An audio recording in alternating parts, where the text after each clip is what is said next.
자, 그러면 어떤 통계 자료를 모을까요? 그리고 그 왜 모을까요? 어디다가 쓸까요? 식당 사장님의 예를 한번 들어봅시다.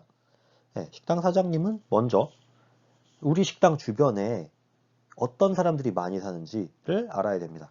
그래서 식당 주변의 사람들이 젊었으면 젊은 사람들이 좋아하는 메뉴를 만들면 되고요. 식당사 주변의 사람들이 나이가 많아. 그러면 이제 그 사람들을 위한 메뉴를 만들면 되는데, 뭐 예를 들면 마라탕집을 노인들이 많은 곳에 내면 망하겠죠? 네.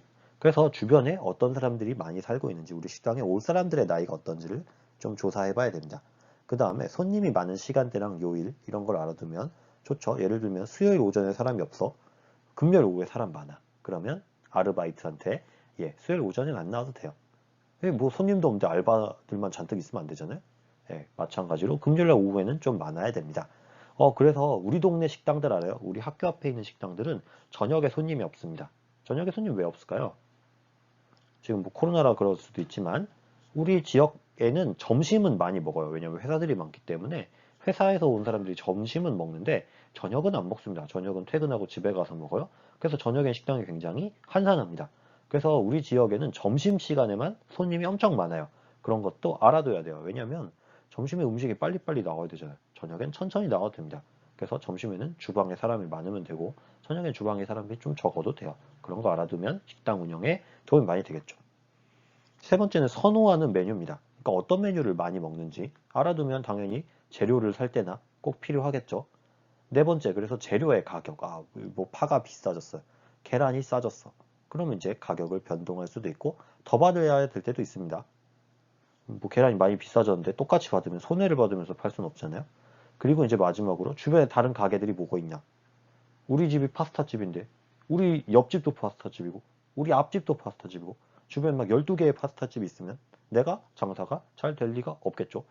뭐 파스타집이 이렇게 많은데 딱 가운데서 김치찌개집을 하면 우리 집만 사람이 북적북적 거리지 않을까요? 그래서 주변의 다른 가게들에 대한 통계도 필요합니다. 네, 두 번째는 경찰인데요. 경찰도 통계를 필요하나? 이렇게 막 이렇게 잡으러 다니면 되지 않나요? 네, 경찰도 통계 자료가 필요해요. 경찰이 경찰과 도둑하는 사람이 아닙니다. 복도에서 술래잡기 하는 사람이 아니에요. 그럼 경찰들은 어떤 통계를 필요할까요? 첫 번째, 범죄가 많이 일어나는 곳은 어디냐? 그래서 그런 곳들을 주로 순찰을 해야 됩니다. 흥미진 골목이나 이게 여러분 돈 뺏길 수 있을 만한 골목 그런 데에 경찰들이 가 있으면 범죄가 줄어들겠죠. 범죄가 일어나는 형태, 살인 사건은 1년에 몇 건 정도 있고, 예, 뭐 사기 사건은 몇 건 정도 있고 이런 걸 알아두는 게 도움이 될 겁니다. 왜냐하면 경찰들도 인력 배치를 하잖아요. 살인 사건 해야 되는 사람, 살인 사건 일어나지도 않는데 살인 사건 담당들만 되게 많고, 뭐 이렇게 뭐라 해야지, 막 폭행이나 이런 거 되게 많은데 사람이 없어. 그러면 안 되죠. 그 다음에 교통사고가 많이 일어나는 곳에 신호를 설치한다든지 그 뭐지 과속 카메라를 설치해 두면 사람들이 이렇게 속도를 줄이고 사고가 좀 덜 날 수 있을 겁니다. 그래서 그런 통계도 필요해요. 마찬가지로 과속을 많이 하는 곳 이런 것도 알아두면 좋죠.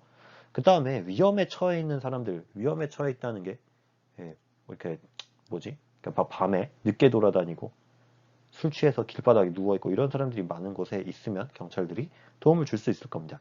마지막으로 보호받아야 될 사람들. 우리 주변에 보호받지 못하는 사람들이 많아요. 예를 들면 뭐 할머니가 돌아가셨는데 혼자 살기 때문에 죽어도 찾아가, 그러니까 사람들이 몰라. 그 사람 아는 사람이 없기 때문에. 그래서 막 한 달 된 사체가 집에서 발견되고 뭐 이러기도 하는데, 그래서 정기적으로 경찰들이 방문을 하기도 합니다. 그래서 그런 사람들이 어디에 많이 살고 있는지 또 자료가 필요해요. 작곡가는 작곡가도 통계가 필요할까요? 네, 작곡가도 통계가 필요합니다. 이제 여러분들이 어떤 그룹을 기획해야 한다면 요새는 어떤 가수들이 인기가 많더라. 그 사람들의 컨셉이 있을 겁니다. 인원수도 있을 거예요.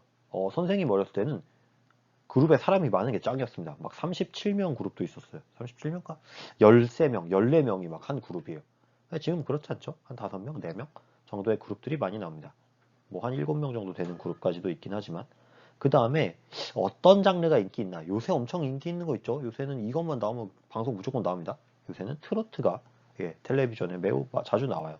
그래서 인기 있는 장르가 뭔지, 지금은 트로트가 나와야 되는 시대니까, 트로트를 만들면 되겠구나. 이렇게 만드는 것들도 필요합니다. 통계가. 막 지금 별로 안 유행하는 노래를 만들었다가 만들고 안 팔릴 수가 있죠. 그래서 얼마 정도를 벌 수 있을까 이런 통계도 필요합니다. 예를 들면 뭐 10억을 벌 수 있으면 1억 정도 투자해도 되겠죠. 근데 뭐 남들은 뭐 1억밖에 못 버는데 1억을 투자하면 나는 뭐 공짜 그러니까 돈을 못 버는 게 되잖아요. 그래서 어느 정도 벌 수 있는지도 잡아두면 좋습니다. 통계로. 그 다음에 장비들, 어떤 장비가 있고 어떤 장비가 좋고 이런 정보들도 다 자료로 모을 수 있습니다.